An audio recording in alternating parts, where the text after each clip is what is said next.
Welcome back to Football Daily, where today we're looking at 10 things we've learnt so far from the new Premier League season. This is something a bit different from before, so if you enjoy it, smash the like button and let us know, and we'll run another review later on in the season. Let's go. 10. Mourinho Magic. Whether you like it or not, Jose Mourinho looks back in his element following an explosive start at Tottenham this season. After a mixed first campaign in the Spurs dugout which left many fans torn over whether progress was being made under the Portuguese super coach, the club chairman Daniel Levy decided to back Mourinho this summer. Spurs signed 6 new players to the tune of £70 million, not including the lucrative loan deal to bring Gareth Bale back to North London. And while the Welshman is yet to hit his stride, the same can't be said for Mourinho's new-look squad. So far, they've scored a league-best 16, including netting 6 away at Old Trafford. Were it not for late equalisers against Newcastle and West Ham, Spurs would top the table. And in Europe, they've shone too, netting a further 15 times in 5 appearances. If that wasn't enough, they're also through to the League Cup quarter-finals, taking out Lampard's Chelsea en route. Unbeaten but for that shock defeat at Royal Antwerp since the opening day of the season, Mourinho is working his magic once again. 9. Villa's defence. If Aston Villa wanted an easier ride this season, sorting out their porous defence was vital. Last term they conceded 67 times as they scraped to safety, while they regularly topped the table for shots against. Fortunately for Villa, the enforced break to the league afforded Dean Smith an opportunity to re-evaluate his methods. It became clear the side were getting involved in too many high-risk scenarios and paying the price. He encouraged his backline to simplify their strategy and enjoy the art of defending once more. After the restart, they went from being expected to concede the most goals in the division to the 4th fewest, even behind champions Liverpool.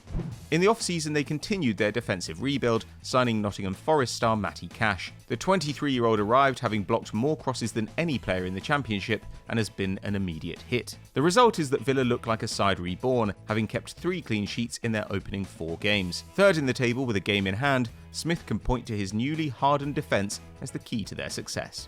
Just before we move on to our next entry, make sure that if you haven't already, you subscribe to our channel and hit the notification bell to never miss a video.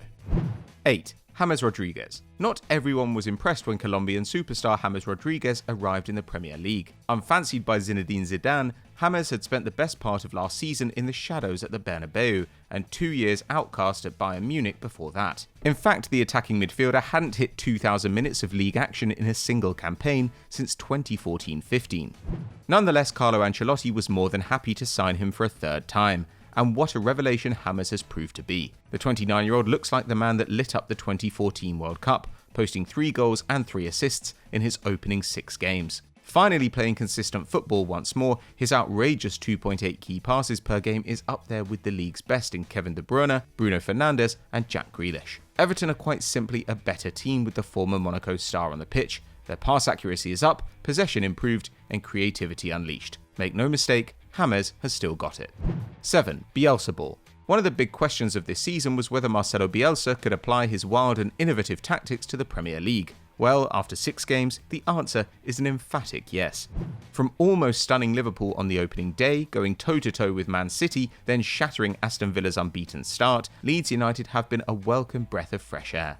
Bielsa Ball promised to be exciting, and sure enough, Leeds have averaged a massive 14.2 shots per game, with only Liverpool and Tottenham hitting the target more often. What's more, only Spurs score more goals from open play, while no side betters Leeds 71% of attempts in the opposition penalty area. Quite remarkably, Leeds spend more time than any other Premier League side in their own third, showing their dedication to play out from the back. And even Patrick Bamford has become a goal machine under Bielsa, with 6 in 6 so far. The defence has also adapted impressively. The Peacocks have gone from conceding 7 in their opening 2 games to just 2 in the next 4. And currently top the division for tackles per game. Fast and furious and a joy to behold, long may Bielsa Ball continue. 6. Kane Son. With 32 goals in all competitions at a rate of nearly 3 per game, Tottenham are currently netting for fun. Much of that is down to Harry Kane and Heung-Min Son, who are busy stating their claim as the best forward pair in world football right now. Kane and Son simply love playing together, having combined for 29 Premier League goals in the past 6 seasons. Only Frank Lampard and Didier Drogba boast a better relationship on 36, but considering the telepathy the Tottenham duo have developed in 2021, that honour will surely be theirs soon. This season they've combined for 9 goals, with Kane assisting 7 of Son's 8 finishes in the league. The South Korean tops the division's goal-scoring charts and only needs 3 more to match his entire tally from last campaign. Kane, meanwhile, has developed into an elite provider. His tally of 8 assists equals his total from his previous 3 seasons, while his range of passing has become something to behold. Back to his imperious best, the England captain has still managed to net 10 times in all competitions too.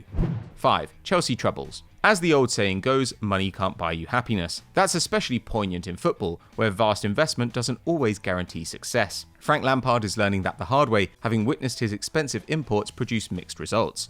After 6 games, Chelsea lie in 10th with 2 wins, 3 draws and a defeat. Far from disastrous, but given all the hype about their summer activity, many expected better, especially considering 2 of those draws came against Southampton and West Brom, both games ending 3-3.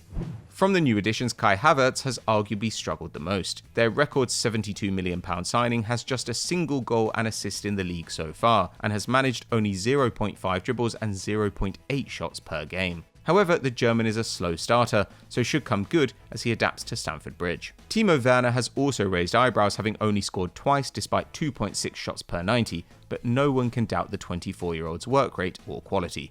There have been successes in Ben Chilwell and Edouard Mendy in goal, but Lampard will know the buck stops with him to gel the new players together. 4. West Ham resolve. Against all the odds, West Ham United are off to a flyer. After a troubling summer window, few gave the Hammers much chance of survival, and that feeling only intensified after their opening day 2-0 defeat at home to Newcastle United. However, since then it's been nothing but smiles in East London. A narrow and undeserved defeat to Arsenal was followed by remarkable victories over Wolves and Leicester, but more was to come. Against Tottenham, they became the first team in Premier League history to come back from 3-0 down as late as the 81st minute, while they ended a run of 8 straight defeats to Manchester City in an impressive 1-1 draw at the London Stadium. And with 5 of the European contenders out of the way and 8 points in the bag, West Ham have a right to be confident.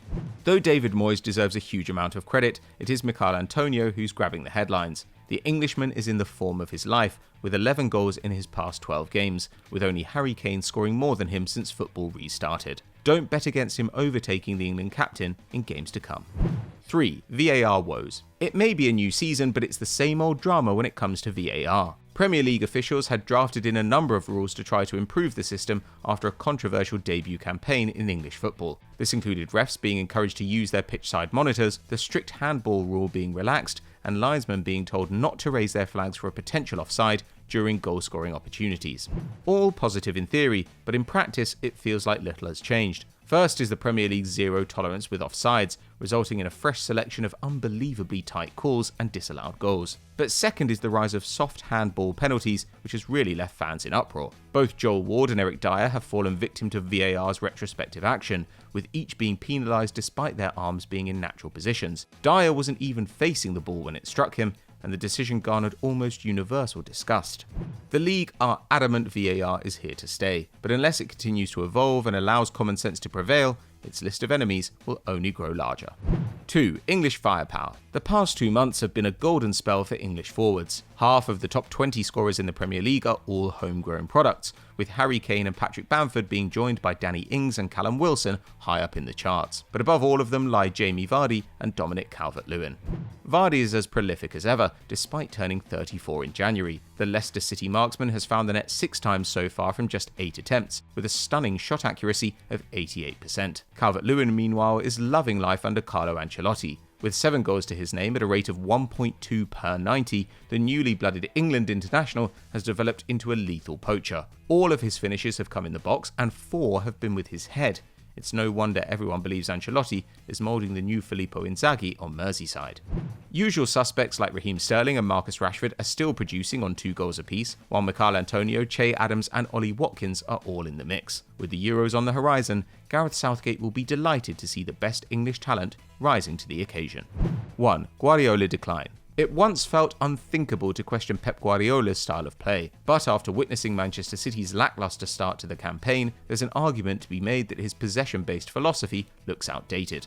First, they were crushed 5-2 at home to Leicester City despite dominating with 72% of the ball. However, with a missing clinical edge, the Foxes happily soaked up City's ineffective pressure and were good value for the win. It was a similar story in their draw against West Ham, where despite all their possession they could only score once. XG didn't even suggest they deserved much more, narrowly pipping the Hammers 0.9 to 0.3. Though they responded well with a 3-0 victory away to Marseille in the Champions League, facing Man City is currently not the daunting prospect it once was.